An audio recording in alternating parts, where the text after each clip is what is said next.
Hallelujah. धन्यवाद हो प्रभु। मैं सर्वशक्तिमान पिता परमेश्वर को समय के लिए धन्यवाद देता हूँ। प्रभु के प्यारे लोगों, मैं प्रभु का वचन आपसे शेयर करना चाहता हूँ।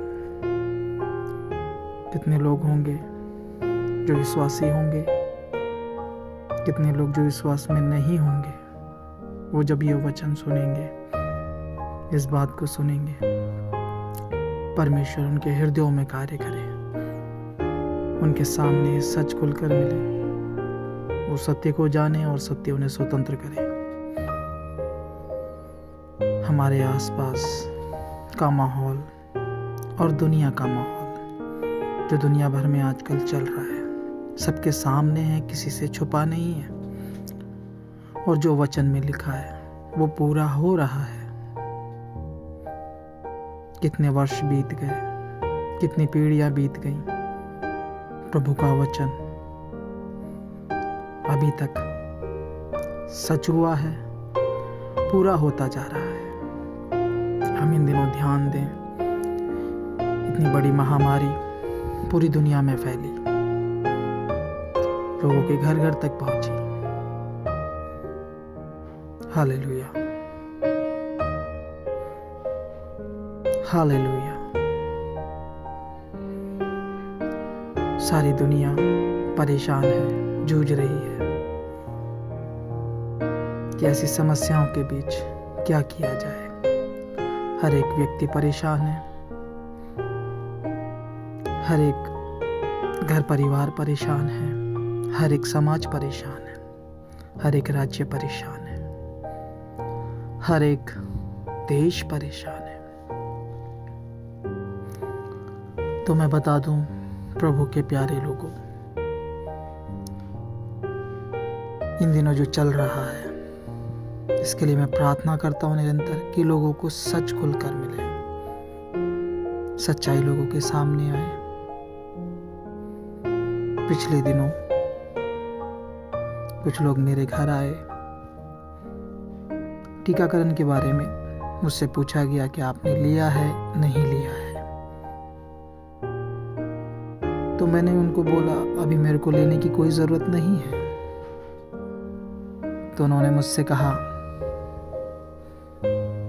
कि ये लेना अनिवार्य है या ज़रूरी है, अगर आप नहीं लेंगे तो आपकी सभी सुविधाएं रोक दी जाएंगी, जैसे पानी हो गया, बिजली हो गया,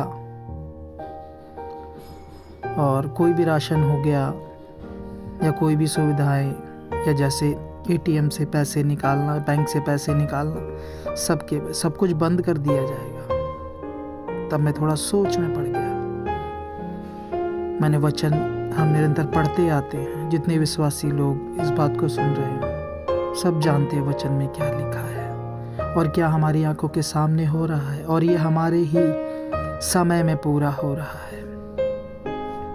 वचन में साफ लिखा है, हम प्रकाशित वाक्य 13 अध्याय उसका 16 और 17 वचन जब पढ़ते हैं, वहाँ साफ लिखा हुआ है, उसने छोटे बड़े, धनी कंगाल, स्वतंत्र दास सबके दाहिने हाथ या उनके माथे पर एक एक छाप करा दी कि उसको छोड़ जिस पर छाप अर्थात उस पशु का अंक या उसके नाम का अंक हो, अन्य कोई लेन देन ना कर सके।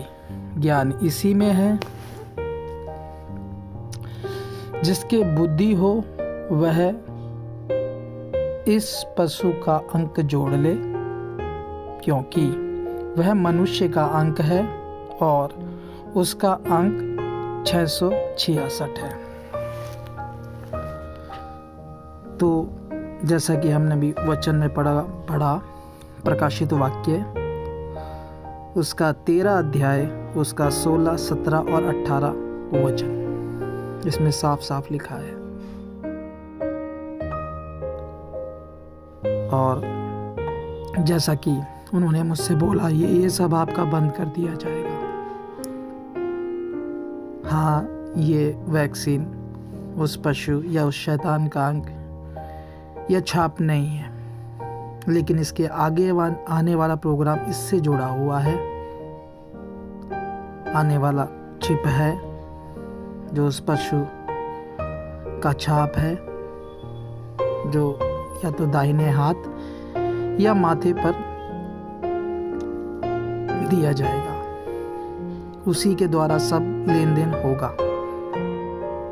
तो ये सब बातें हमारे समय में जब पूरी हो रही हैं, तो उनको मैंने इसके बारे में समझाया,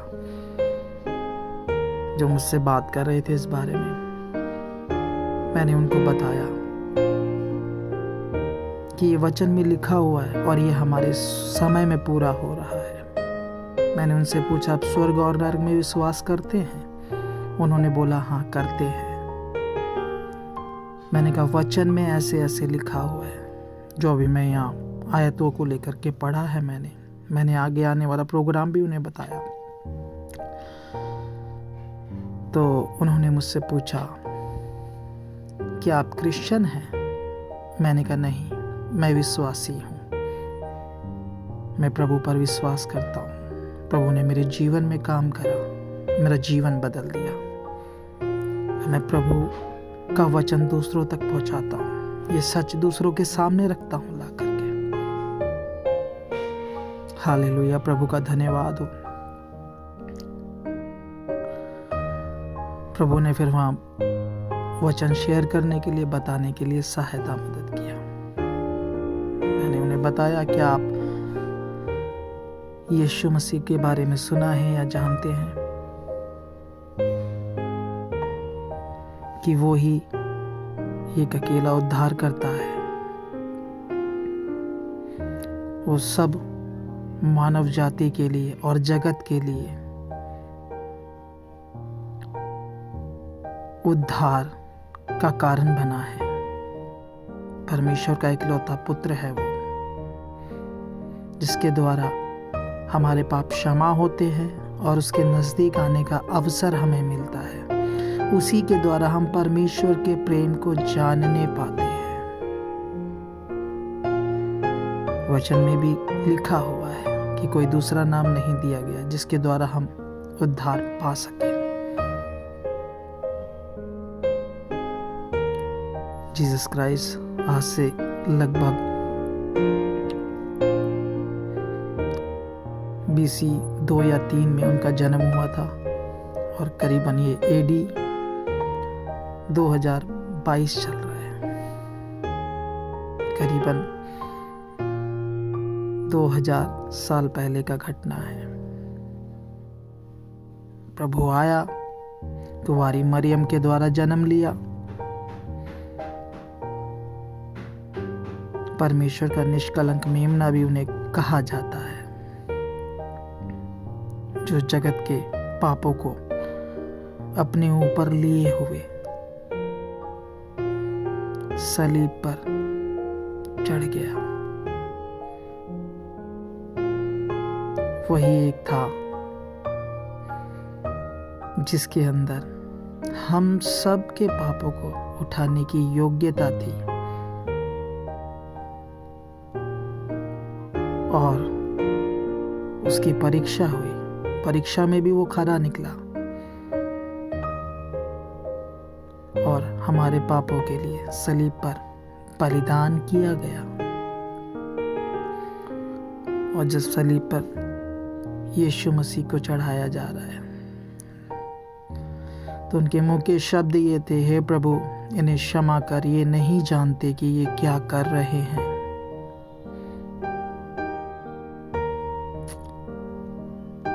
और हमारे प्रभु ने सलीब पर जान दी, जैसा कि पूर्व काल से इसकी भविष्यवाणी की गई।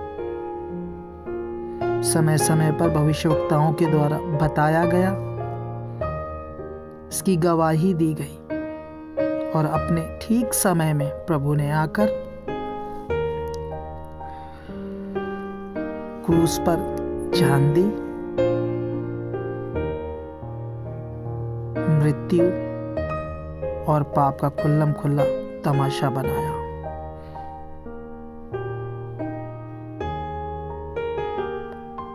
और क्रूस पर जय जयकार की ध्वनि सुनाई।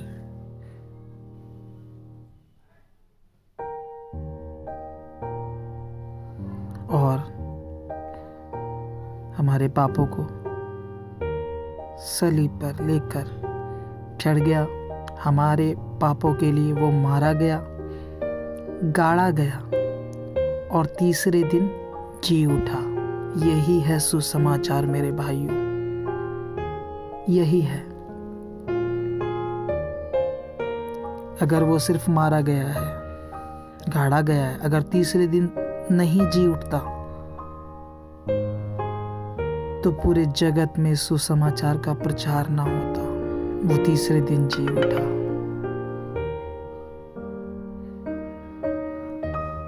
ताकि सबको, जितने भी इस जगत में रहते हैं लोग, पापों की क्षमा मिले,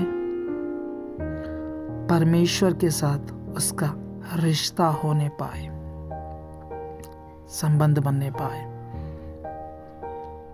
तो करीबन 29 एडी के आसपास प्रभु को सलीब पर चढ़ाया गया और सलीब पर चढ़ाए जाने के बाद प्रभु को दफनाया गया।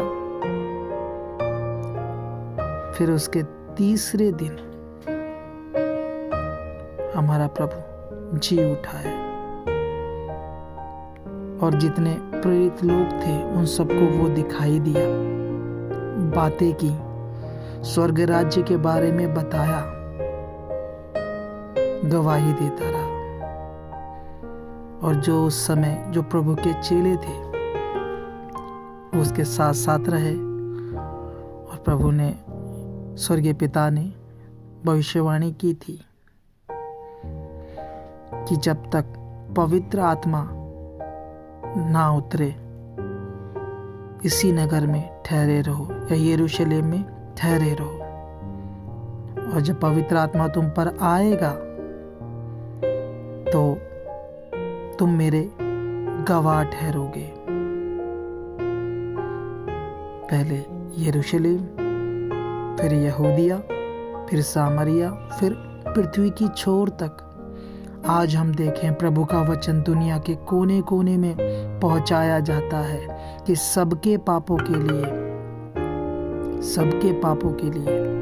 प्रायश्चित हो। हर एक व्यक्ति के लिए वो स्वीकार करे, हाँ मैंने पाप किया, मैंने बुराई की, मुझे क्षमा करे प्रभु। कोई भी एक ऐसा व्यक्ति नहीं है, अभी जो लोग भी सुन रहे हैं वो अपने पीछे का जीवन एक बार उठा करके देखें। हमने क्या क्या पाप करे हैं, क्या क्या बुराई करी है, क्या उसके लिए मुझे मार डालने के योग्य मैंने काम नहीं किए मैंने, लेकिन मैं बच कैसे जाता हूँ जब मैं स्वीकार करता हूँ, हाँ प्रभु मैं पापी, तू मेरा उद्धार करता। उसी क्षण उसका लहू मेरे लिए गवाही देता है, मुझे क्षमा प्राप्त होती है, मेरे पाप धुल जाते हैं, मेरे विवेक का दोष दूर हो जाता है कि हाँ एक ने मेरे पापों के लिए जान दी। नए जीवन की शुरुआत उस व्यक्ति के जीवन में होती है। तो पुराने समय में इस बात को लेकर बहुत विरोध हुआ। जितने भी मसीह भाई बहन थे उस समय में बहुत सताए जा रहे थे।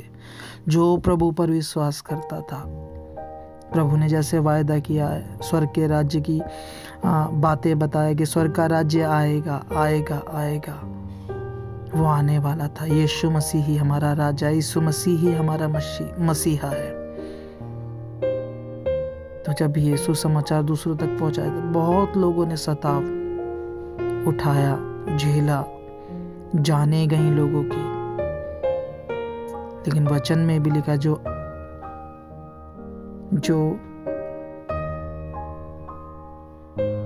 प्राण देने तक विश्वास योग्य रहेगा उसी का उद्धार होगा।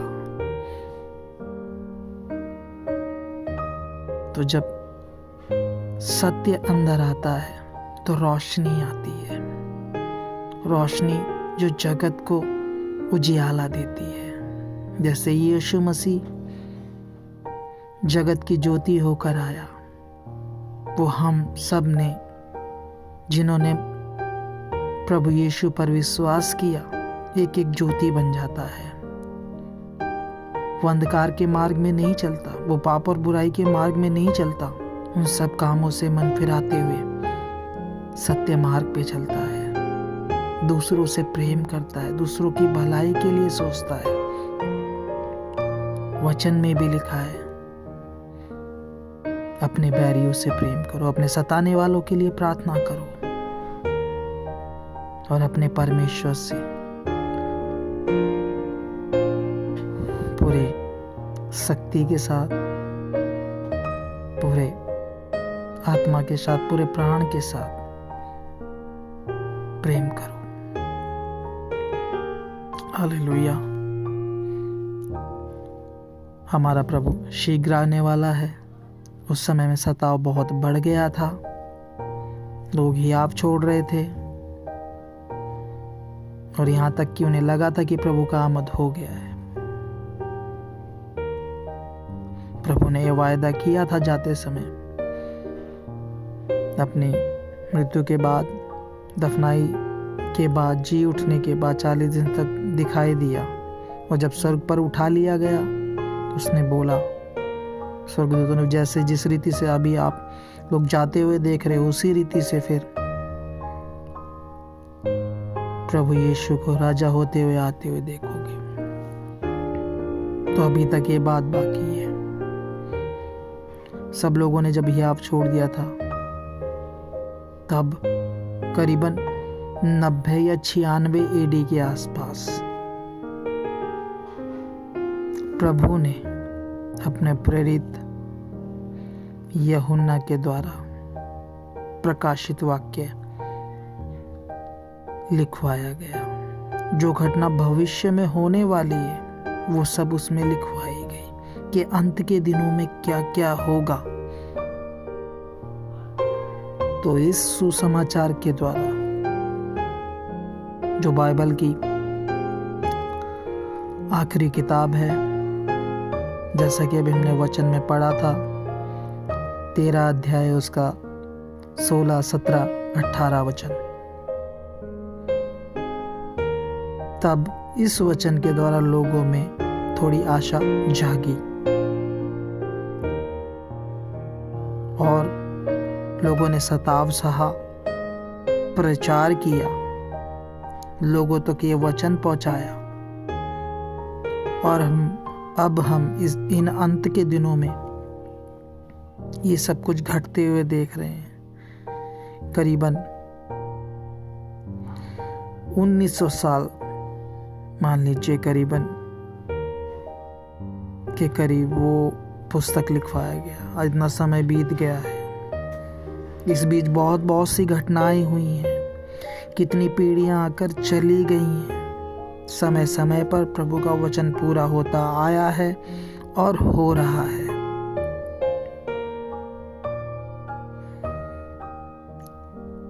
तो इन अंत के दिनों में हर एक, क्योंकि सताव भी बढ़ेगा और लोगों के जीवनों में परीक्षाएं भी आएंगी, हमें विश्वास में बने रहना है, चाहे कैसी भी परिस्थिति आए, चाहे शैतान किसी भी रीति से सताव पहुंचाए। हमें हमेशा विश्वास रखना है कि हमारा एक उद्धार करता है, उसने अपना बहुमूल्य लहू दे करके खरीदा है। वो कभी हमें नहीं छोड़ेगा, वो कभी हमें ना त्यागेगा करके वायदा किया हुआ परमेश्वर हमारे साथ है। तो इस तरह से उनसे बातें हुई, मैंने बताया, कुछ ने इस बात पर विश्वास किया और कुछ ने नहीं किया। आने वाले दिनों में जितने लोग इस वचन को सुनेंगे, प्रभु उनके जीवन में कार्य करे। और पिछले दिनों जिन जिन भाई बहनों ने वचन प्रभु का सुना है, उनके भी जीवन में कार्य करे। मैं प्रभु को धन्यवाद देता हूँ कि सब बातें हमारे ही समय में घट रही हैं और हमारा प्रभु शीघ्र आने वाला है। ये वचन जो प्रभु का वचन है, समस्त जगत के लोगों को सुनाया जाएगा, प्रचार किया जाएगा। ये वचन में लिखा हुआ है और ये हमारे चारों तरफ देखने में आता है। इस वचन के कारण कितने लोग सताए जाते हैं, कितने लोग मारे जाते हैं, अभी भी हम चारों तरफ हम देखते हैं। प्रभु उन सब के साथ बना रहे, उनकी सहायता करे, मदद करे कि ये वचन दूसरों तक भी पहुंचे। प्रभु इस वचन के द्वारा हम सबको आशीषित करे।